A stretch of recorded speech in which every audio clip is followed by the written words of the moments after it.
नमस्कार दोस्तों, concept plus academy के ई लर्निंग प्रोग्राम में आपका स्वागत है।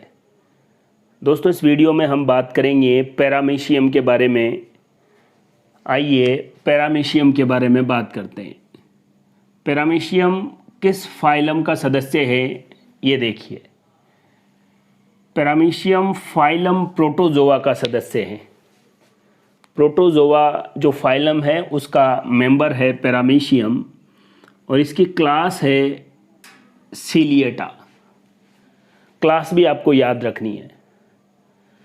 पैरामीशियम में जो गमनांग है, लोकोमोटरी ऑर्गन है, वो होते हैं सीलिया। गमनांग सीलिया होते हैं, इसीलिए इसकी क्लास देखिए, नाम क्या है, सीलिएटा। पैरामीशियम में रिप्रोडक्शन या जनन दो प्रकार से होगा। अगर अलैंगिक जनन होगा तो ट्रांसवर्स बाइनरी फिजन, अनुप्रस्थ द्विखंडन, और अगर लैंगिक या सेक्सुअल रिप्रोडक्शन होगा तो संयुग्मन या कॉन्जुगेशन द्वारा। ये चीज़ आप अच्छे से याद रखें। पैरामीशियम में सेक्सुअल रिप्रोडक्शन कौन सी प्रोसेस द्वारा होगा, कॉन्जुगेशन या संयुग्मन द्वारा। पैरामीशियम में दो केंद्रक होते हैं, एक गुरु केंद्रक मैक्रोन्यूक्लियस या मेगा न्यूक्लियस, और दूसरा है माइक्रो न्यूक्लियस या लघु केंद्रक। ये जो गुरु केंद्रक है ये पैरामीशियम में पोषण, न्यूट्रिशन और उपापचय मेटाबॉलिज्म को कंट्रोल करता है। लेकिन संयुग्मन में या सेक्सुअल रिप्रोडक्शन में जो भाग लेता है वो लघु केंद्रक है, ये रिप्रोडक्शन में इन्वॉल्व होता है।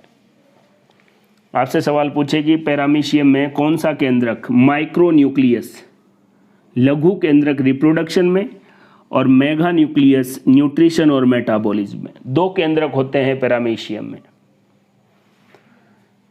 एक पैरामीशियम से लघु केंद्रक निकलकर दूसरे पैरामीशियम में जाता है, और इसको क्या कहते हैं, कॉन्जुगेशन या संयुग्मन। देखिए, पैरामीशियम में संकुचनशील धानी CV कॉन्ट्रैक्टाइल वैक्यूल 2 होती है। अग्र या एंटीरियर, पश्च या पोस्टीरियर, दोनों भाग में कॉन्ट्रैक्टाइल वैक्यूल होगी, और ये अल्टरनेट क्रम में संकुचित होगी। पहले आगे वाली कॉन्ट्रैक्टाइल वैक्यूल संकुचित हो जाएगी, फिर पोस्टीरियर पार्ट वाली हो जाएगी। तो ये था पैरामीशियम के बारे में कुछ कॉन्सेप्चुअल और एग्जाम बेस्ड जानकारी। फाइलम प्रोटोजोआ, क्लास सीलिएटा, गमनांग सीलिया द्वारा, रिप्रोडक्शन सेक्सुअल रिप्रोडक्शन कॉन्जुगेशन द्वारा, संयुग्मन, और ये संयुग्मन कौन से केंद्रक का, लघु केंद्रक का या माइक्रो न्यूक्लियस का। न्यूक्लियस दोनों के माइक्रो न्यूक्लियस एक्सचेंज होते हैं, मेगा न्यूक्लियस वही रहते हैं। इस बात को ध्यान में रखना। एक पैरामीशियम दूसरा पैरामीशियम दोनों पास आएंगे और दोनों अपने माइक्रो न्यूक्लियस या लघु केंद्रक को एक्सचेंज करेंगे। इसी को क्या कहा जाएगा, कॉन्जुगेशन या संयुग्मन। गुरु केंद्रक न्यूट्रिशन और मेटाबॉलिज्म में इन्वॉल्व रहेगा, और दो संकुचनशील धानी अग्र और पश्च दोनों अल्टरनेट क्रम में संकुचित रहेगी। ये पैरामीशियम का डायग्राम है, इसको आप अच्छे से समझे। देखिए, पैरामीशियम में सबसे बाहर ये सीलिया है, पक्षमाप, ये सीलिया बने हुए हैं, इसके द्वारा ही गमन होता है। अब आप देखेंगे ये पैरामीशियम का एंटीरियर भाग है, अग्रभाग, और ये पोस्टीरियर भाग है। पोस्टीरियर भाग में कोडल टफ्ट ऑफ सीलिया पाया जाता है, मतलब इस भाग में सीलिया लंबे और गुच्छे में होते हैं। ये बात आपको क्लियर कट आनी चाहिए। इसका जो बाहरी आवरण है वो पेलिकल है, और मैं आपको बता चुका हूँ फाइलम प्रोटोजोआ में 4 क्लास है, राइजोपोडा, फ्लैजिलेटा, उसके बाद स्पोरोजोआ और सीलिएटा। इसमें केवल राइजोपोडा में ही पेलिकल नहीं पाई जाती, बाकी तीनों क्लास में पेलिकल पाई जाती है। पेलिकल के जस्ट नीचे होता है एक्टोप्लाज्म, और इस एक्टोप्लाज्म में ही पेलिकल के नीचे एक्टोप्लाज्म में एक संरचना पाई जाती है जिसको कहते हैं ट्राइकोसिस्ट। ये बड़ी महत्वपूर्ण है। पैरामीशियम में ट्राइकोसिस्ट पाई जाती है जो सुरक्षा और शिकार के लिए जिम्मेदार होती है। कहाँ पाई जाती है? पेलिकल के ठीक नीचे एक्टोप्लाज्म में। ये इसकी कॉन्ट्रेक्टाइल वैक्यूल है अग्र वाली, और यहाँ पर भी एक और कॉन्ट्रेक्टाइल वैक्यूल बना देते हैं जो है पश्च वाली। ये दोनों अल्टरनेट क्रम में संकुचित होती है, पहले ये हो जाएगी फिर ये हो जाएगी। अंदर जो तरल पदार्थ है वो एंडोप्लाज्म, ये बड़ा वाला जो केंद्रक है ये गुरु केंद्रक, और छोटा वाला जो है वो लघु केंद्रक। दो पैरामीशियम में लघु केंद्रक ही एक्सचेंज होते हैं, इसलिए ये प्रक्रिया कॉन्जुगेशन कहलाएगी। ऐसा ही पैरामीशियम पास में आ जाएगा, इसका लघु केंद्रक उसमें और उसका लघु केंद्रक इसमें आ जाएगा। तो ट्रांसफर केवल लघु केंद्रक का हुआ है। पैरामीशियम में ये बात ध्यान में रखनी है, सबसे बाहर है ओरल ग्रू, फिर वेस्टिब्यूल, फिर बक्कल कैविटी और साइटोस्टोम कोशिकीय मुख। ये ध्यान में रखना आपको चारों चीजें, oral groove, vestibule, buccal cavity, cytostome. और ये साइटोस्टोम यहाँ जाके फूड वैक्यूल या खाद्यदानी बनाएगा। खाना इधर से आएगा, oral groove, vestibule, buccal cavity, और फिर यहाँ आके ये अलग हो जाएगी फूड वैक्यूल या खाद्यदानी। इसी में भोजन का पाचन होता है। पैरामीशियम में कोशिका है, इसलिए अंतः कोशिकीय पाचन है, इंट्रासेलुलर डाइजेशन है। फिर से खाना आएगा, फिर से फूड वैक्यूल बन जाएगी, इसलिए अनेक फूड वैक्यूल बनती है जिनको गैस्ट्रियोल कहते हैं। जब इसमें पाचन हो जाएगा तो बची हुई जो फूड वैक्यूल है वो इसके सहारे बिल्कुल मेम्ब्रेन की तरफ आ जाएगी पेलिकल की, और यहाँ से अपशिष्ट पदार्थों को बाहर निकाल दिया जाएगा। इस छिद्र को कहेंगे साइटोपेज या साइटोप्रोक्ट। देखिए आप, एक एक चीज बिल्कुल क्लियर है। ये पैरामीशियम का इंटीरियर पार्ट है और ये पोस्टीरियर पार्ट है। कई बार एग्जाम में ये ऑर्डर पूछा जाता है, oral groove, vestibule, buccal cavity और साइटोस्टोम।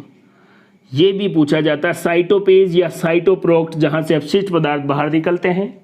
अनेक फूड वैक्यूल होती है जिनको गैस्ट्रियोल, और अंतः कोशिकीय पाचन होता है। और गति कौन करता है? लघु केंद्रक। जनन में कौन भाग लेगा? लघु केंद्रक। दोनों पैरामीशियम पास पास आएंगे और लघु केंद्रक एक्सचेंज कर लेंगे। इसको कॉन्जुगेशन या संयुग्मन कहते हैं। गुरु केंद्रक न्यूट्रिशन और मेटाबॉलिज्म में भाग लेता है। दो इसमें कॉन्ट्रेक्टाइल वैक्यूल होती है। एक और चीज़ ध्यान में रखें, पैरामीशियम की दो स्पीसीज है, पैरामीशियम कोडेटम, पैरामीशियम ओरेलिया। दोबारा बोल रहा हूँ, पैरामीशियम कोडेटम, पैरामीशियम ओरेलिया।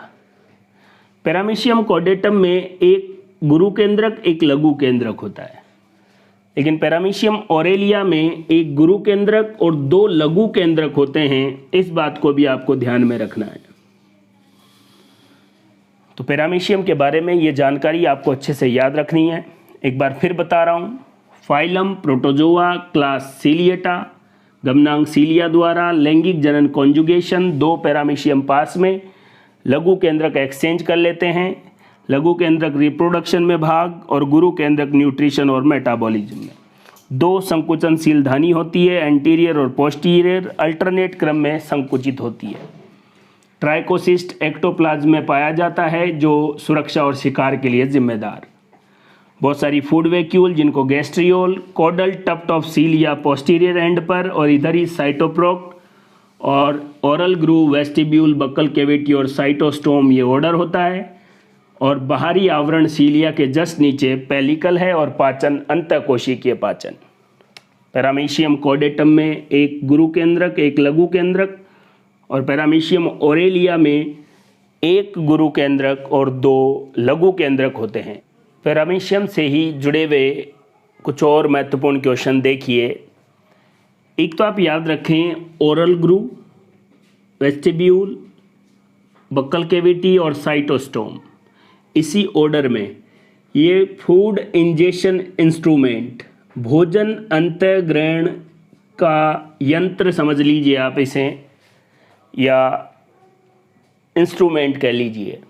इसमें कौन कौन आएंगे? फूड इंजेक्शन इंस्ट्रूमेंट किस में होगा? पैरामीशियम में। जहाँ से भोजन सबसे पहले ओरल ग्रू में, फिर वेस्टिब्यूल, फिर बक्कल कैविटी, फिर साइटोस्टोम से फूड वैक्यूल में, और फिर ये फूड वैक्यूल अलग हो जाएगी। इसमें डाइजेशन होगा, अब्जॉर्प्शन होगा और अपशिष्ट पदार्थ साइटोपेज या साइटोप्रोक्ट द्वारा बाहर।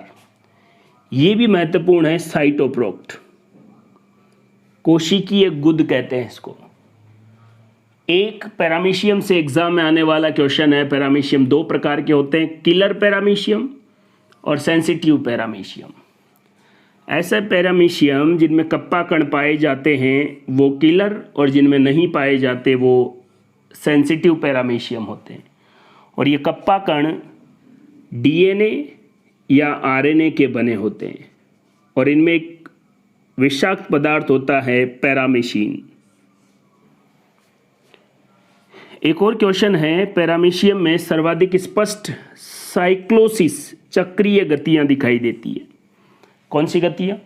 साइक्लोसिस या चक्रीय गतियां, ये भी ध्यान रखना है। और ये तो आप जानते ही हैं, पैरामीशियम में सेक्सुअल रिप्रोडक्शन, कॉन्जुगेशन या संयुग्मन द्वारा, और इसमें कौन इन्वॉल्व होता है? लघु केंद्रक या माइक्रोन्यूक्लियस। फूड इंजेशन इंस्ट्रूमेंट, खाना सबसे पहले ओरल ग्रू, फिर वेस्टिब्यूल, फिर बक्कल कैविटी और फिर साइटोस्टोम में। बहुत सारी फूड वैक्यूल होती है जिनको गैस्ट्रियोल। पोस्टीरियर पार्ट की तरफ सीलिया बड़े और गुच्छे में होते हैं जिसको कोडल टफ्ट ऑफ सीलिया। पेलिकल के नीचे एक्टोप्लाज्म, और एक्टोप्लाज्म में ऐसी संरचना होती है जिसको ट्राइकोसिस्ट कहते हैं। ये पेलिकल के नीचे एक्टोप्लाज्म में और सुरक्षा और शिकार का काम करती है। फूड वैक्यूल में डाइजेशन होता है, इसलिए पाचन पैरामीशियम में भी कौन सा होगा? अंतःकोशिकीय पाचन। कप्पा कण किसके बने होते हैं? डीएनए या आरएनए के। और जिन पैरामीशियम में कप्पा कण होंगे उन्हें किलर पैरामीशियम कहा जाएगा। और पैरामीशियम में होने वाली स्पष्ट गतियों के लिए कौन सा वर्ड इस्तेमाल होगा? साइक्लोसिस या चक्रीय गतियाँ। और संयुग्मन तो आपको याद रखना ही है। पैरामीशियम में सेक्सुअल रिप्रोडक्शन का एक मेथड है जिसे संयुग्मन कहते हैं। दो पैरामीशियम पास पास आ जाएंगे और इनके माइक्रोन्यूक्लियस एक्सचेंज हो जाएंगे। इस प्रोसेस को क्या कहा जाएगा? कॉन्जुगेशन। तो दोस्तों ये था फाइलम प्रोटोजोआ की क्लास सीलिएटा का बड़ा महत्वपूर्ण सदस्य पैरामीशियम। एग्ज़ाम कैसा भी हो, अगर पैरामीशियम से क्वेश्चन आया तो आप आराम से सॉल्व हो जाएगा।